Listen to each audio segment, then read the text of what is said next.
बिस्मिल्लाहिर्रहमानिर्रहीम। अस्सलाम वालेकुम। Welcome to journey of learn knowledge. आज का हमारा जो स्टैटिक्स का मीड टर्म प्रिपरेशन है, उसका लेक्चर नंबर 6 है हमारे पास। ठीक है, ऑब्जेक्टिव जो हम प्रिपरेशन कर रहे हैं। ठीक है, तो चलिए स्टार्ट करते हैं हम। सबसे पहले हमारे पास which statistician introduced the stem and leaf display as a method of exploratory data analysis. ठीक है, तो ये है हमारे पास जॉन टुकी। ठीक है, जो करेक्ट आंसर है हमारे पास। ठीक है, ओके। नेक्स्ट हमारे पास what is the primary advantage of a stem and leaf display over a traditional frequency table.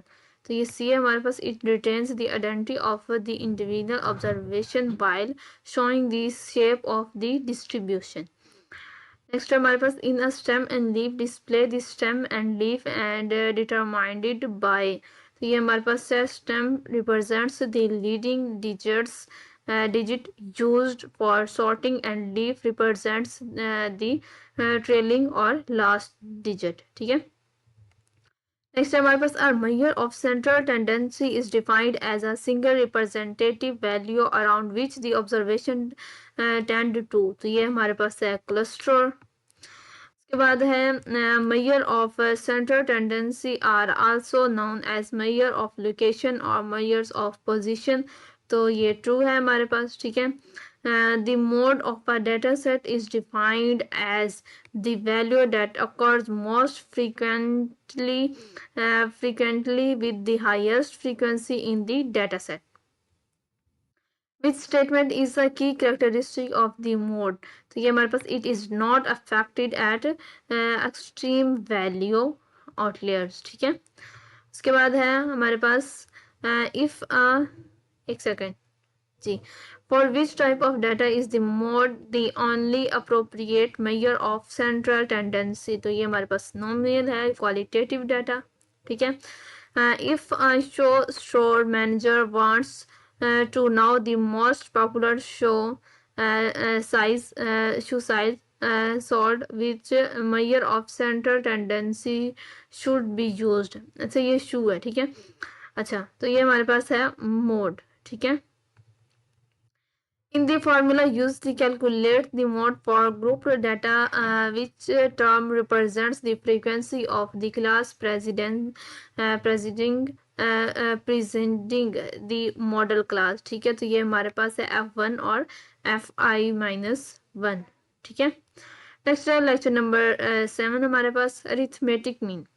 Which of the following is the defining property of the arithmetic mean? ठीक है, ये x के बाद। ठीक है, arithmetic mean जो होता है हमारे पास। ठीक है, तो ये c है हमारे पास। the sum of deviations from the mean is 0। if the mean of a data set is 15 and every observation is multiplied by 2, what will be the new mean? तो new mean हमारे पास 30 होगी। the arithmetic mean is considered the best measure of central tendency when the distribution is ये symmetrical होगा हमारे पास। which formula represent the arithmetic mean for a discrete frequency distribution? तो ये हमारे पास D correct answer है हमारे पास। वेटेज मीन आ गया है। The weightage mean is used instead of the simple mean when. C हमारे पास है ऑब्जर्वेशन हैव डिफरेंट वेटेज और levels of importance in the formula। ये फार्मूला है हमारे पास। What does W represents? तो W हमारे पास वेटेज असाइंड टू ऑब्जर्वेशन। ठीक है, the main advantage of the median over the arithmetic mean is that तो ये हमारे पास it is not affected by extreme values। to find the median of ungrouped data the first step is to, तो ये हमारे पास है arrange the data in ascending or descending order। if n is equal to 15 the position of the median is, तो यह है हमारे पास 15 plus 1 over 2 8th observation। ठीक है, if n is equal to 10 the median is the average of the, तो ये हमारे पास 15th और 16th observation है। the median is a positional average, तो ये हमारे पास true होगा। ठीक है, नेक्स्ट लेक्चर नंबर 8 है हमारे पास median in the formula m is equal l plus h over f n over 2 minus c. the term c represents, ये हमारे पास दी है cumulative frequency of the class presenting the median. ठीक है, median class. The median class is the class whose cumulative frequency, तो ये हमारे पास C है, the just exists. ठीक है, उसके बाद the median can be calculated for open ended, तो ये हमारे पास है it is a positional measure. ठीक है, empirical relationship है हमारे पास, इसका जो correct जवाब है for a symmetric distribution है. ठीक है, ओके अच्छा सॉरी, ये यहाँ पे थोड़ी हो गई थी, जो बाकी जो हैं वो नहीं दिए गए. ये क्वेश्चन हमारे पास फॉर अ सिमेट्रिक डिस्ट्रीब्यूशन, तो इसका है हमारे पास mean is equal median is equal mode. For a moderately skewed distribution, तो इसका आंसर है हमारे पास मोड इज तकरीबन बराबर जो होता है 3 मीडियन माइनस 2 मीन. ठीक है, for a positively square distribution mode less than median less than mean. ठीक है, इसका सिर्फ आंसर दिए हुए हैं यहाँ पे. ठीक है, क्वेश्चन के बाद आंसर दिए हुए हैं, सारे दूसरे ऑप्शन और नहीं दिए हुए. ठीक है, dividing data into 4 equal parts gives quartiles. उसके बाद Q2 यानी क्वार्टाइल 2 जो है इज इक्वल टू, तो वो मीडियन होता है हमारे पास. Divides data into 10 parts. ठीक है, उसके बाद हमारे पास क्वार्टर 3 कॉरस्पॉन्ड्स टू, तो ये हमारे पास 75% होता है. पोजीशन ऑफ द जेथ क्वांटाइल, तो ये हमारे पास करंट आंसर है. इस तरह से बनेगा जे एन प्लस 1 ओवर के. ठीक है, ये क्वार्टाइल जितने भी है ये सारी चीज़ें दरअसल हमने लेक्चर में अच्छे से पहले देख चुके हैं, इसीलिए ये बार बार डिटेल में समझाते नहीं है यहाँ पर. ठीक है, आपने अच्छे से समझना होता है तो आप पहले लेक्चर ले लिए करें और फिर क्यूज़ आप एमसीक्यूज़ देखेंगे तो आपके लिए ज़्यादा आसानी रहेगी. ठीक है, समझने में. उसके बाद है quantiles for grouped data are located using, तो वो हमारे पास और गिव कम्युलेटिव फ्रीक्वेंसी कर्व है. ठीक है, लेक्चर नंबर 9 हमारे पास the geometric mean is defined as the nth root of the product of an observation. It is best used for averaging. ठीक है, तो ये हमारे पास है रेशियो रेट्स ऑफ चेंज और इंडेक्स नंबर्स. बाद हमारे पास which measure of central tendency is suitable for calculating the average rate of growth of a population over several time periods, तो ये हमारे पास ज्योमेट्रिक मीन है. ठीक है, the formula for the geometric mean of an ungrouped observation. ठीक है, तो ये हमारे पास होगी ये. ठीक है, ज्योमेट्रिक मीन. उसके बाद हमारे पास using logarithms the geometric mean is calculated by, तो ये हमारे पास taking the antilog of the arithmetic mean of the logarithms of the observation. A major limitation of the geometric mean is that ये हमारे पास it cannot be calculated if any observation is zero or negative. ठीक है, उसके बाद for any set of positive data values the relationship between the arithmetic mean and the geometric mean, तो ये arithmetic mean greater than is equal geometric mean होगा हमारे पास. If a variable grows by 10% in the first year and 20% in the second year, the average growth rate is best measured by the, तो ये हमारे पास होगा geometric mean. For a discrete frequency distribution, the geometric mean using logarithms is calculated by, तो ये हमारे पास होगा anti-log. ठीक है, उसके बाद if all observation are equal, तो फिर हमारे पास होगा ये. ठीक है,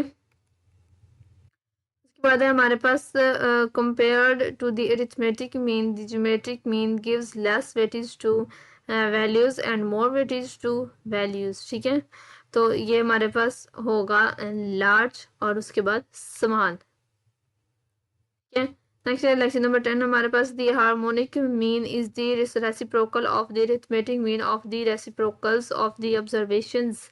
it is best suited for averaging, तो ये हमारे पास होगा C rates involving time speed और unit pieces average speed for a round trip. Which formula represents the harmonic mean for an ungrouped observation? ठीक है, तो ये हमारे पास है harmonic mean is equal n over, ठीक है। उसके बाद है हमारे पास what is the significant limitation of the harmonic, ठीक है, तो ये हमारे पास बी है। It can not be computed if any observation in the data set is zero और negative. Compared to the arithmetic mean, the harmonic mean gives, तो ये हमारे पास B है, more weightage to small items and less weightage to large items. For a discrete frequency distribution, the formula for the harmonic mean, तो ये हमारे पास होगा C.